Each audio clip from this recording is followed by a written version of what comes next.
sejahtera bagi kita semua. Kembali lagi dalam renungan harian kita. Mari kita memuji Tuhan, kita katakan tetap setia. Selidiki aku, lihat hatiku, apakah ku sungguh mengasihimu, Yesus, Kau yang Maha Tahu dan menilai hidupku. Tak ada yang tersembunyi bagimu.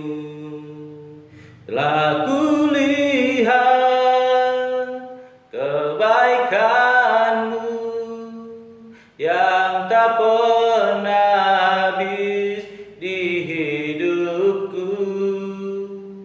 Ku berjuang sampai akhirnya Kau dapati aku tetap setia.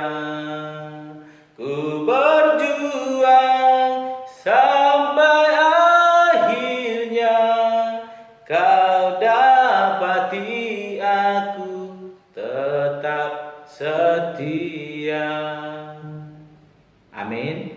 Mari Bapak Ibu kita membuka Alkitab kita dari kitab Bilangan pasalnya yang kelima, ayat ke-11 sampai dengan yang ke-31. Demikianlah firman Tuhan dengan perikop hukum mengenai perkara cemburuan.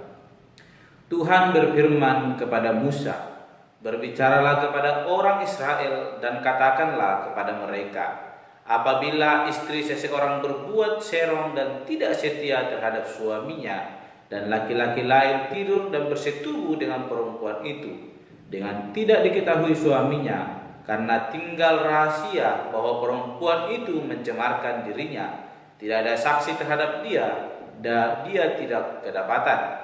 Dan apabila kemudian roh cemburu menguasai suami itu, sehingga ia menjadi cemburu terhadap istrinya, dan perempuan itu memang telah mencemarkan dirinya, atau apabila roh cemburu menguasai suami itu, sehingga ia menjadi cemburu terhadap istrinya, walaupun perempuan itu tidak mencemarkan dirinya, maka haruslah orang itu membawa istrinya kepada imam, dan orang itu harus membawa persembahan karena perempuan itu sebanyak 1/10 epat tepung jelai yang ke atasnya tidak dituangkan minyak dan yang tidak dibubuhinya kemenyan, karena korban itu ialah korban sajian cemburuan, suatu korban peringatan yang mengingatkan kepada kedurjanaan.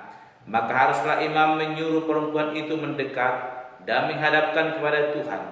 Lalu imam harus membawa air kudus dalam suatu tempayan tanah, kemudian harus memungut debu yang ada di lantai kemah suci dan membubuhnya ke dalam air itu.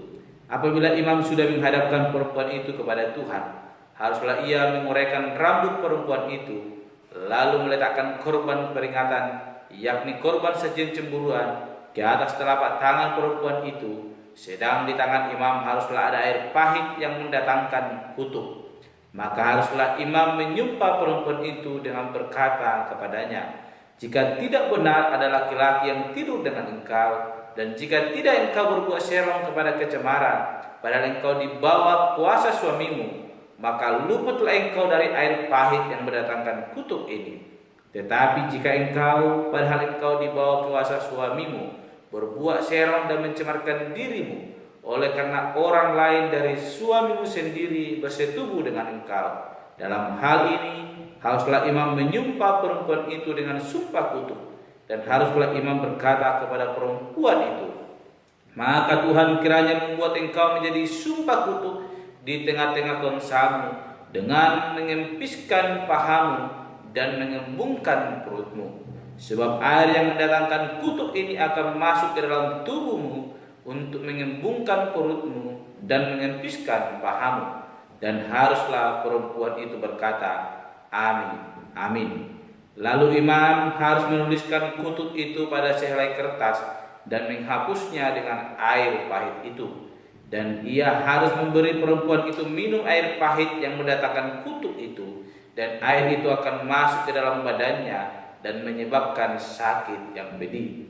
Maka haruslah imam mengambil korban sajian cemburuan dari tangan perempuan itu, lalu menunjukkannya ke hadapan Tuhan dan membawanya ke mezbah. Sesudah itu haruslah imam mengambil segenggam dari korban sajian itu sebagai bagian ingat-ingatannya dan membakarnya di atas mezbah, kemudian memberi perempuan itu minum air itu.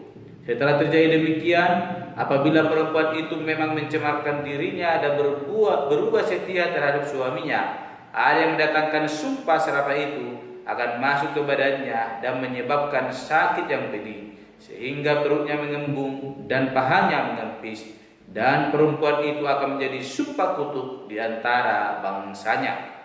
Tetapi apabila perempuan itu tidak mencemarkan dirinya, melainkan ia suci, maka ia akan bebas dan akan dapat beranak. Itulah hukum tentang perkara cemburuan. Kalau seorang perempuan telah berbuat serong dan mencemarkan dirinya, padahal ia di bawah kuasa suaminya, atau kalau roh cemburu menguasai seorang laki-laki sehingga ia cemburu terhadap istrinya, ia harus menghadapkan perempuan itu kepada Tuhan, dan imam haruslah melaksanakan seluruh hukum ini kepada perempuan itu. Laki-laki itu akan bebas daripada salah, tetapi perempuan itu haruslah menanggung akibat kesalahannya. Amin. Bapak Ibu saudara yang terkasih, kembali kita merenungkan firman Tuhan dari kitab Bilangan pasal yang kelima, ayat ke-11 sampai dengan ke-31 dengan tema tetaplah setia.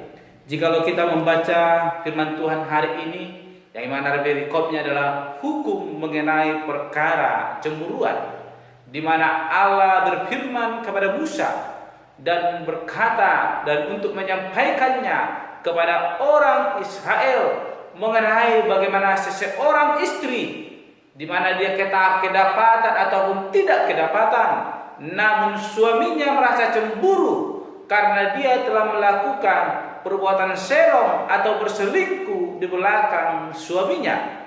Dan untuk membuktikan itu, Allah berikan peraturan kepada orang Israel, di mana ketika seorang suami telah dikuasai oleh cemburu kepada istrinya, yang dimana suami merasa bahwa si istri telah berbuat serong atau berselingkuh di belakang suaminya, dan untuk membuktikan itu, si suami harus menghadap imam, menghadapkan istrinya kepada imam, sehingga imam menghadapkan istrinya tersebut kepada Tuhan dengan melakukan peraturan-peraturan yang telah ditetapkan oleh Tuhan.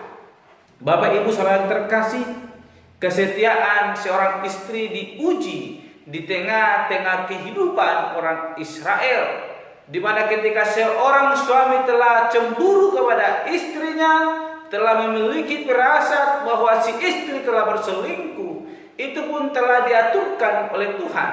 Bagaimana membuktikan si istri tersebut bersalah atau tidak?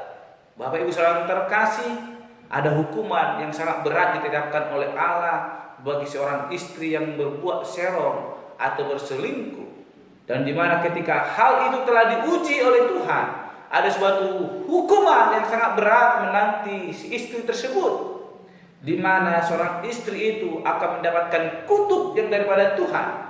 Perutnya akan mengembung dan pahanya akan mengempis, dan dia akan menjadi kutuk di tengah-tengah bangsanya. Ini suatu hukum bagi seorang istri yang berbuat serong. Oleh karena itu, Bapak Ibu terkasih, terkhusus kepada istri-istri, saat ini firman Tuhan mau berbicara kepada kita bahwa perbuatan zina, perbuatan yang tidak menyenangkan hati Tuhan, yang mendatangkan roh cemburu kepada suaminya, dan itu terbukti dilakukan oleh seorang istri, akan mendatangkan hukum di mana istri itu akan mengalami kutuk, yaitu mengalami perutnya mengembang dan pahanya mengempis. Suatu hukum yang sangat ngeri, Bapak Ibu saudara terkasih, di mana Allah sangat menghargai suatu pernikahan, karena pernikahan adalah suatu janji kudus di hadapan Allah, di mana seorang laki-laki dan perempuan disatukan di dalam pernikahan kudus, sehingga Allah juga mengaturkan hal demikian sehingga setiap orang boleh menjaga kekudusan pernikahannya, tetap setia di dalam pernikahannya. Ini yang boleh kita renungkan Bapak Ibu saudara yang terkasih. Mungkin jika kita melihat dari pembacaan ini, mungkin ini suatu hal yang sangat timpang, di mana seorang perempuan yang kedapatan melakukan perbuatan serong harus dihukum, namun seorang laki-laki tidak dikatakan ketika dia kedapatan berbuat serong juga harus dihukum. Bapak Ibu saudara terkasih, semua berlaku di hadapan Tuhan. Ketika seorang laki-laki, seorang perempuan melakukan perbuatan serong, maka hukum itu akan berlaku. Sehingga firman Tuhan mau mengajak kita Bapak Ibu saudara terkasih, bagi yang sudah menikah, tetaplah setia dalam pernikahannya, jaga kekudusan pernikahan itu, sehingga berkat Allah melimpah dalam hidup kita. Orang Israel telah ditetapkan oleh Allah untuk menerima berkat-berkat itu. Ada banyak aturan-aturan yang harus mereka ikuti. Ketika mereka tidak melakukan itu dan melanggarkan aturan itu, maka mereka akan menerima kutuk. Demikian dengan kehidupan kita saat ini. Bukan berarti aturan ini berlaku hanya untuk orang Israel, namun berlaku juga untuk kehidupan kita saat ini. Mari Bapak Ibu saudara terkasih, tetaplah setia menjaga kekudusan pernikahan yang kita miliki. Jangan menajiskan itu sehingga kita mengalami kutuk yang daripada Allah. Jikalau kita tetap mengalami berkat yang daripada Tuhan, tetaplah setia di hadapan Allah. Pernikahan kudus, mari kita kuduskan di hadapan Allah dengan kita setia mengasihi satu dengan yang lain, sehingga perbuatan serong itu tidak akan terjadi di dalam pernikahan Bapak Ibu saudara-saudari yang terkasih. Dan pesan juga melalui firman Tuhan ini kepada suami-suami, kalaupun seorang istri kedapatan dan kita dikuasai oleh cemburu, firman Tuhan mau berkata, serahkan kepada Tuhan, biar Tuhan yang mengadili, maka kita sebagai seorang suami tidak akan dihukum, namun kita bebas dari penghukuman itu, dan menerima kutuk itu adalah si istri yang berbuat serong demikian. Dan suami juga ketika kedapatan berbuat serong, mari Bapak Ibu, ibu-ibu semua tetap berdoa kepada Tuhan, biarkan Allah yang boleh menghukum. Karena apa? Kutuk itu juga berlaku kepada seorang suami.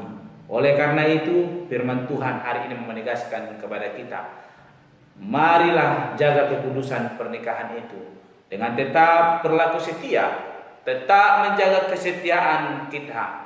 Ketika kita mengikat janji pernikahan itu, di mana kita mengaku setia, saling mengasihi satu sama lain, sehingga kutuk itu tidak terjadi dalam kehidupan kita, namun kita menerima berkat-berkat yang daripada Tuhan Allah. Orang yang setia akan diberkati oleh Tuhan, namun orang yang serong akan menerima kutuk, hukuman yang daripada Tuhan.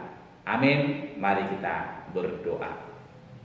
Bapa surgawi, kami bersyukur untuk renungan firman Tuhan hari ini.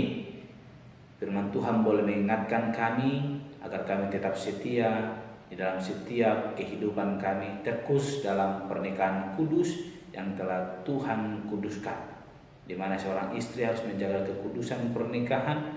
Demikian dengan suami juga. Ketika roh cemburu itu datang menghampiri, kami tetap berseru kepada Tuhan, mengandalkan Tuhan Allah, sehingga dalam kehidupan kami tetap ada kesetiaan itu, mengasihi satu sama lain. Terkhusus bagi keluarga yang telah menikah, Tuhan ajarkan tetap setia dalam perjanjian kudus itu, dalam perjanjian nikah kudus, sehingga saling mengasihi sampai mau memisahkan. Ini menjadi kerinduan kami ya Tuhan. Dan Tuhan kami berdoa dan bersyukur atas peringatan yang Kau berikan bagi kami hari ini. Haleluya. Amin. Shalom Bapak Ibu. Tuhan Yesus memberkati.